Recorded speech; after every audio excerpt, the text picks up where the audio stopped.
the value is so much to the organization, then as long as they're educated, informed, and aware, then we have to recognize we did our job. Welcome to Life of a CISO. I'm Dr. Eric Cole, your host, and we'll be taking you on a journey each week on what it takes to be a CISO and what are solutions that you can implement today if you are currently a Chief Information Security Officer or if you want to be one in the future. This is Life of a CISO. Welcome to this week's edition of Life of a CISO with yours truly, Dr. Eric Cole, where it's one of my favorite times of the week where I get to just chill out with my friends, right? My colleagues, even though we're virtual. I hope with this epidemic, we'll get to meet in person sometime soon. But if not, it's great to be with you virtually. I just want to thank you for listening to my Life of a CISO. I'm always looking for comments and feedback. So ecole@secure-anchor.com, or you can just post a link below. So one thing I've been getting asked a lot over the last couple of weeks is sort of predictions for 2021. I know we've covered some of the trends, some of the things you need to be aware of, and things along those lines. But to me, probably the big prediction of 2021 is organizations, individuals, and entities are really going to start to understand how big a problem cybersecurity is. We all know, listening to this, that what is covered in the media, what people talk about, what people think is a reality, is this little piece of the iceberg above the water, right? It doesn't look too bad. It doesn't look too nasty. However, when you go below the surface, right, it's huge out there. I got asked recently a question where they said, Eric, do you think there's going to be an increase in cyber attacks? Do you think there's going to be a lot more cyber attacks out there? And my answer was no. And they looked at me, I said, there's a lot, right? 2020, it's pretty intense. We're seeing multiple attacks and pretty significant ones on a daily basis.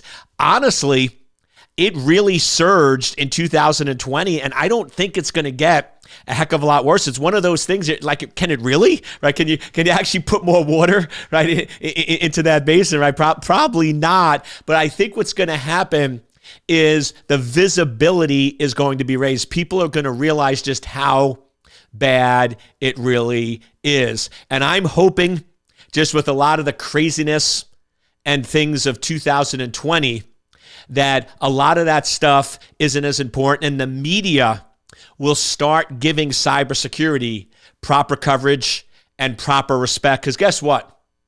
Not only the American people, but worldwide, they owe that. If this is a news media, I know we can argue, depending on which station, that there's always going to be a political bias, but reality is cybersecurity is a bipartisan issue. It impacts both parties, right? It impacts everybody, right? So we need to sort of step back and owe it to people that watch the news to give them the real, true stories that people need to hear, which is cybersecurity is a major problem, and there needs to be more coverage on it. And all I'm asking for is proper coverage. If you look at the impact that cybersecurity could have versus the impact of other stories that they cover, the other stories are getting a lot more coverage, and they have a lot less impact. You look at things like solar winds.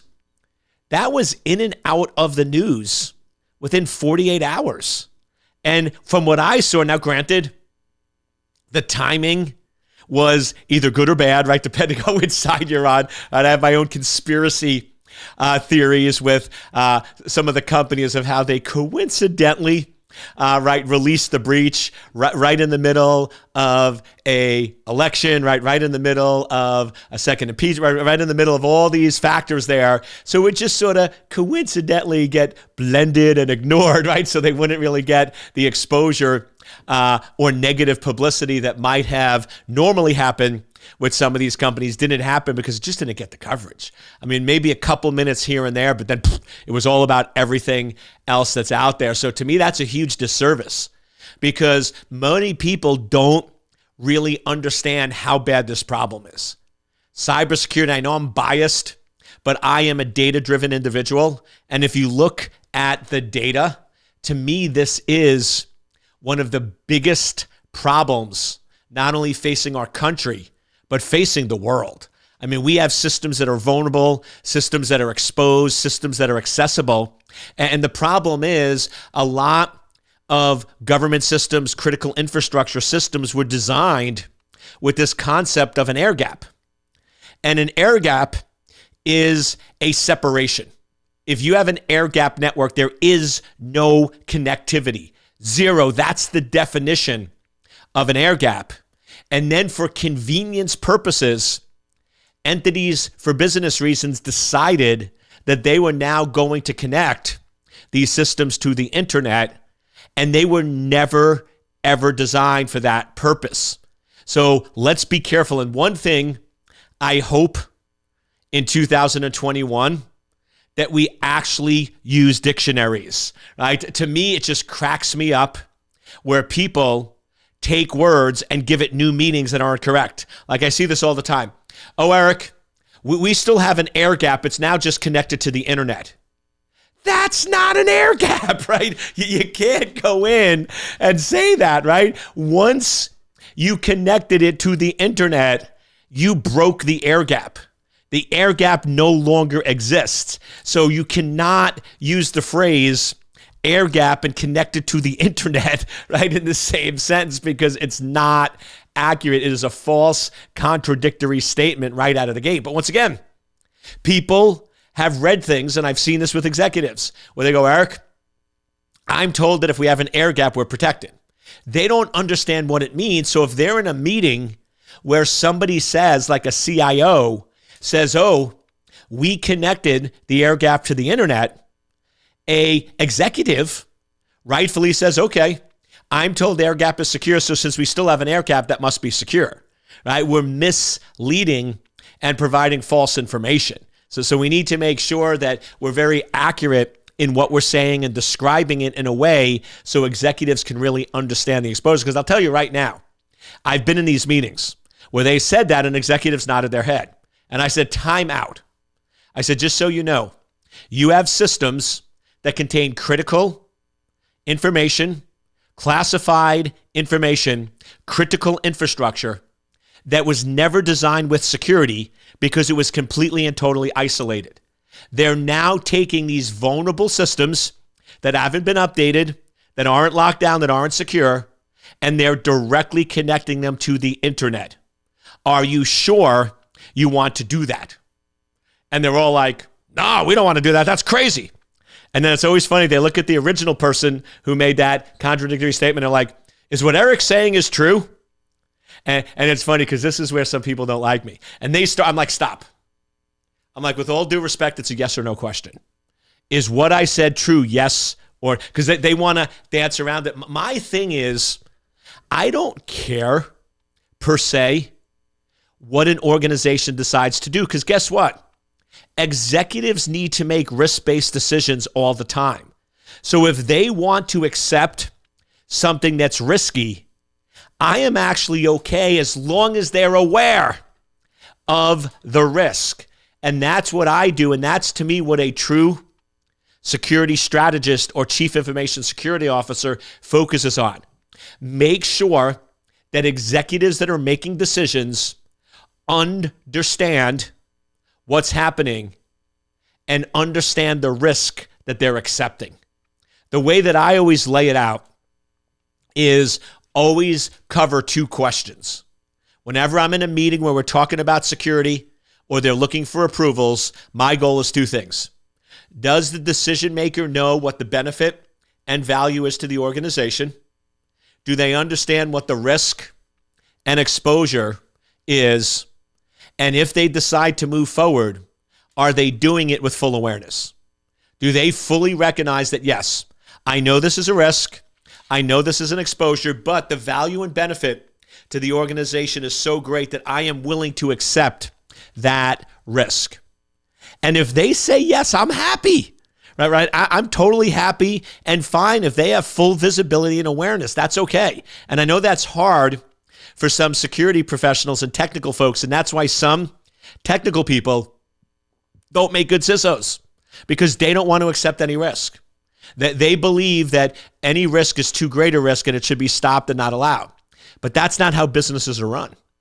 Businesses make risk-based decisions all the time.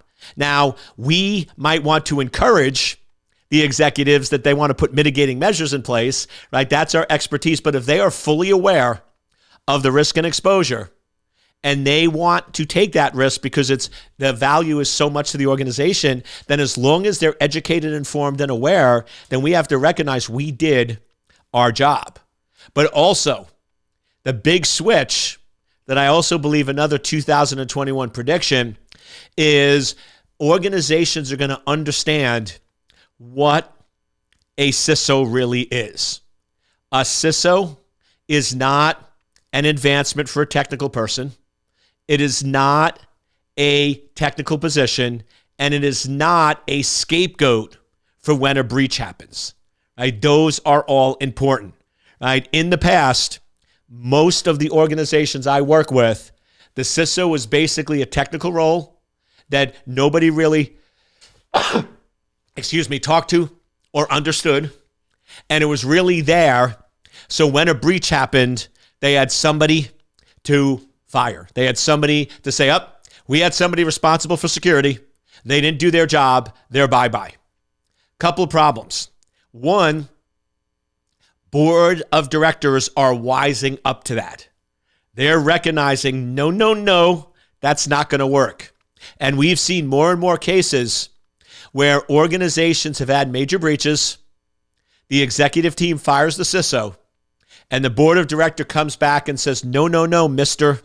or Mrs. CEO, you should have asked better questions. You should have hired a better person. We're going to put this liability on you, and we're going to fire you and bring in somebody who understands and asks the proper questions when it comes to all areas of risk, including cybersecurity. So because we're seeing that trend happen, we're seeing more and more organizations saying, okay, I need a strategic person in this role that I talk to like all the other chiefs. All the other chiefs need to be equal, including the CISO. And this person needs to help us understand and make the risk-based decisions, or give us the information so we can make the risk-based decisions. And then if we knew the risk was there and we decided to take it, we're going to accept that in an organization. Just like any others, if somebody says we're launching a new product and it's very risky, it's a competitive market, it's very, very risky, we're not sure we have a 10% chance of success, but if we're successful, we can make $4 billion. An executive might do that. But if it doesn't work, they're not going to fire that person because they knew it was only a 10% chance of success.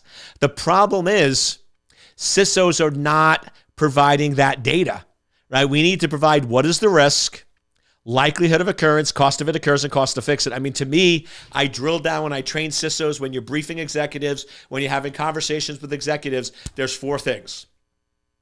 Here's the risk, likelihood of occurring, cost of it occurs, and cost to fix it. That's what executives do in all areas, not just cybersecurity. Remember, risk is across the board. Risk is a common term, not just in cybersecurity. So they need to understand the risk, the likelihood, the cost if it occurs, and the cost to fix it. That's what a good CISO does. That's what a good CISO communicates to the executives. Executives don't care about the details, the threats, and everything else. They want to know those 4 things because they're monetarily driven decision makers, and that's the information that you need to be able to provide. So I believe we're going to start seeing another prediction for 2021 is true CISOs that really have a seat at the table. And here's what I'm referring to. A couple weeks ago, I was up in New York, and I advise a lot of executives on security and their business. So I show up at around 10 o'clock, and I'm talking with the CEO, and we're chatting, right? We're talking about different things in the business, just having conversations. And then just walking by, the COO sees that Eric's in town. So he comes in and he sits down, and we start chatting and talking. And then a few minutes later, the CFO comes in, and we're just all talking, we're talking business, but just very informal, casual.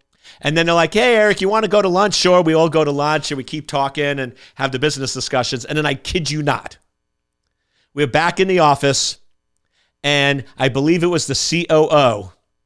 He looks down at his watch. He's like, oh, crap. And they're like, what? It's 1 o'clock.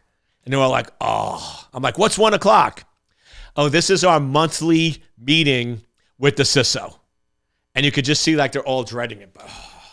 So CISO walks in, super high. Hey, this is great. You know what I mean? We're so excited. We were actually, I just got back with my staff. This is so cool. I was actually able to reduce our false positives by 4% and got better visibility. And we were able to catch some lateral movement within the network and be able to reduce the exposure. And this is how he's going on.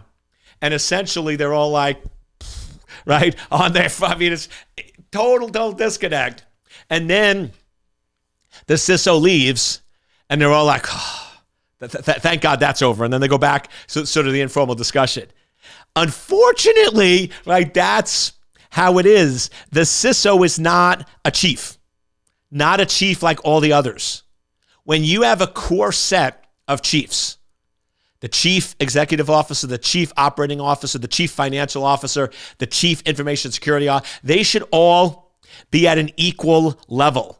Just like the other two can walk in anytime and just start a conversation and they go to lunch together and they communicate. That's the level of trust that a true chief information security officer has with the other executives. The problem in many organizations is they're giving the title, but they don't actually view that person as an equal because that person doesn't behave and act as an equal. And it goes back to what I've said. Listen to my previous life of a CISO. This is not a technical position. I see this all the time from my different videos and posts and stuff like that. You have people that disagree with me going, Eric, you can't train somebody how to be a CISO. There's no such thing as a certification. You can't actually coach people. To be a CISO is quite simple. You must work in cybersecurity as a technical person for 12 years. And then you tell the organization, either give me the CISO title or I'll leave, and you get a CISO. That's how you become a CISO. And I'm like, okay, that's how many people become bad CISOs. A CISO is a decision. If you're a brilliant technical person, why do you want to change careers? Why do you want to change career paths? Right? That's like, it's almost absurd as saying that the career path for a mechanic is to become a pilot of an airplane. It's absurd, right? Just because you technically know all the inner workings of the airplane, you might be the best mechanic on the planet. You might know everything there is about fixing that airplane, and you're brilliant and you get paid a lot of money. But that doesn't mean in 12 years you should become the pilot, right? Two different positions, right? Two different career paths. Now, could a pilot make a conscious decision could a mechanic make a conscious decision that they want to be a pilot, go get retrained, and switch career paths? Absolutely. But it needs to be a conscious, deliberate decision. This idea that we have today where it's just seamlessly brilliant technical people become these strategic thinkers, it just doesn't work. And that's the problem out there. It has to be a deliberate career change if you want to do that. But honestly, I tell most folks, be a world-class technical security engineer. You can make a ton of money. You can do consulting. You have a lot of options. Do what you love, right? Don't go after titles, right? Two things I will tell you in my career, that if you go after titles and you go after money, if you make decisions based on solely having a cool title and on making more money, you are going to be miserable.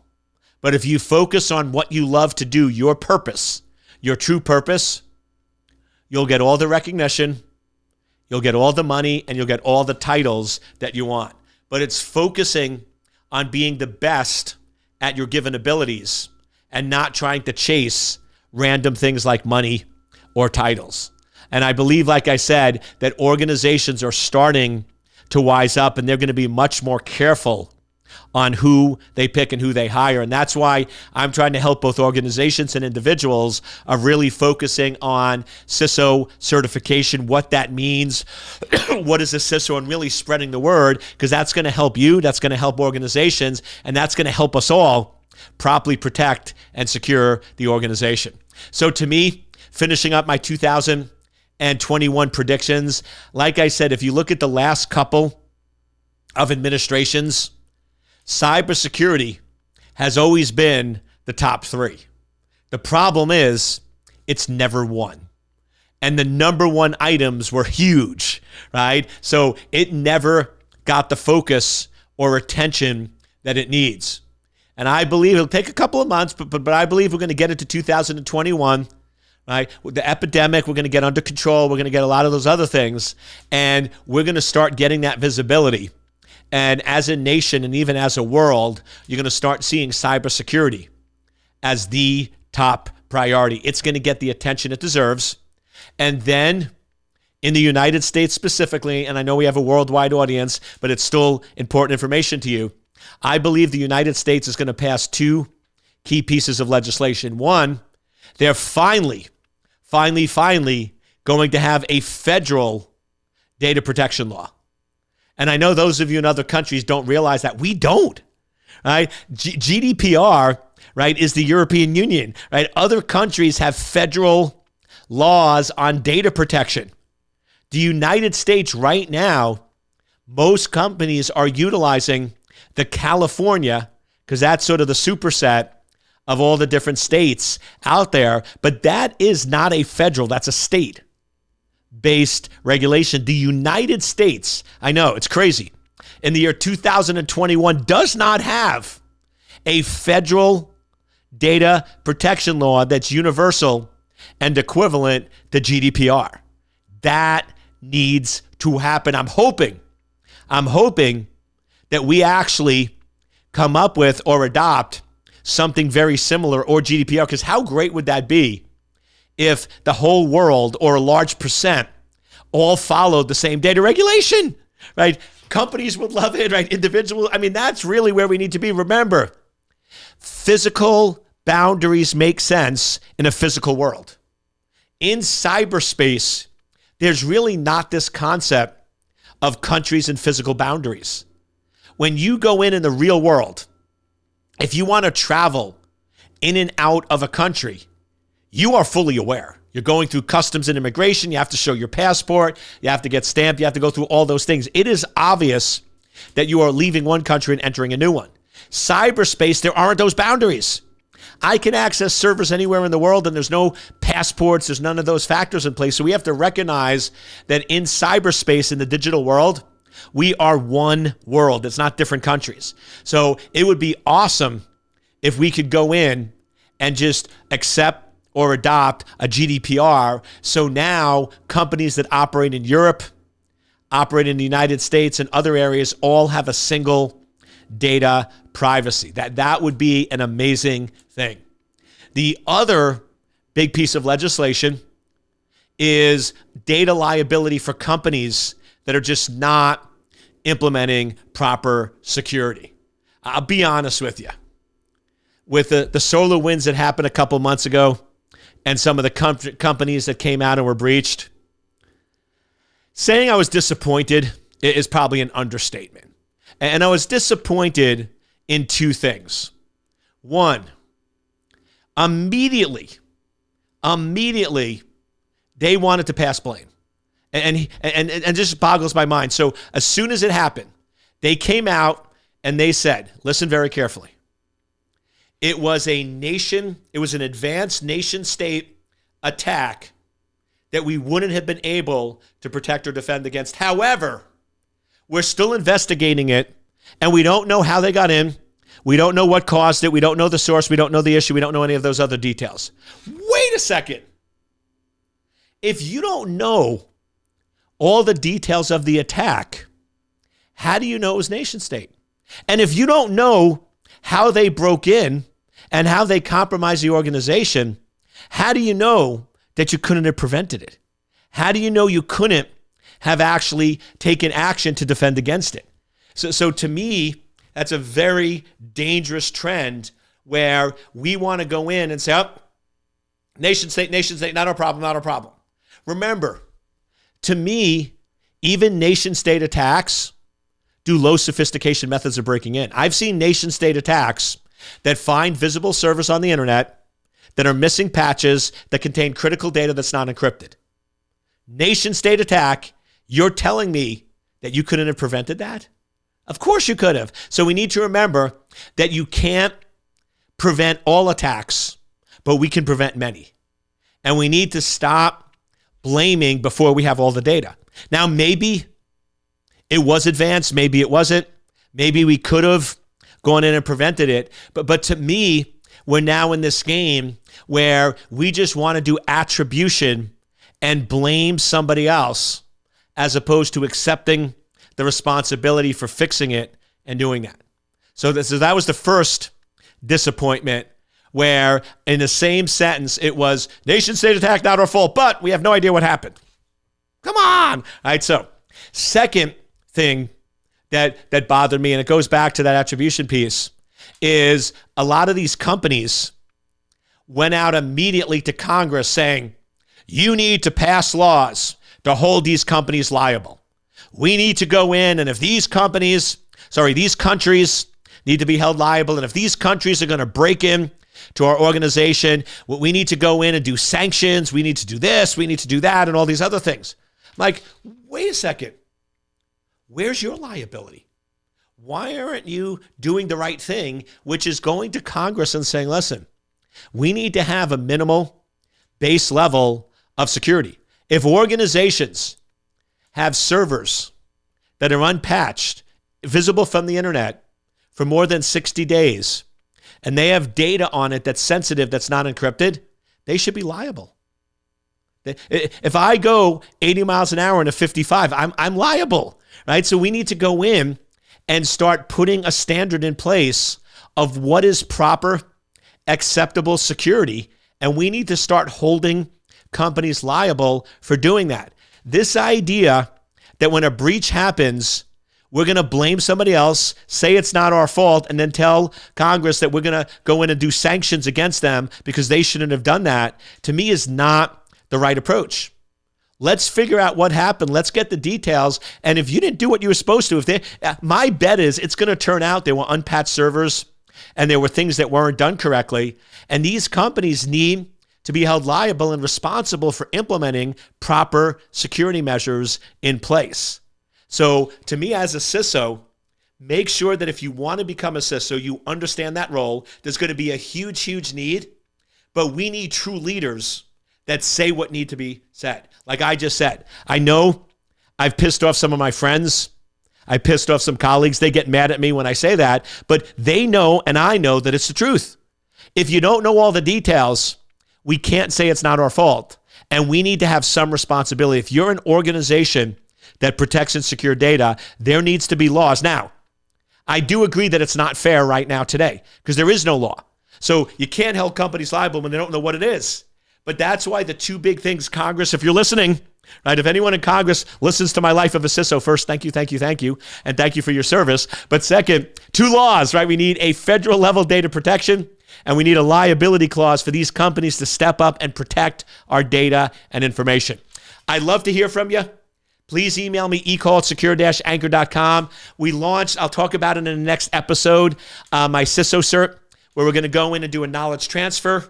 We're going to do coaching. We're going to do peer group. It's a great program. If you're interested, if you want to become a CISO, if you want to elevate your game and you want to go into that role, whether it's vCISO or CISO for a company, either email me and my assistant will set up a consultation, or you can go to secure-anchor.com, secure-anchor.com/CISO, CISO. Sign up for a free consultation. I'd love to have you in our upcoming course. The next one launches February 15th, so you definitely want to get in before February 15th. Thank you so much, and I'll see you on the next episode of Life of a CISO.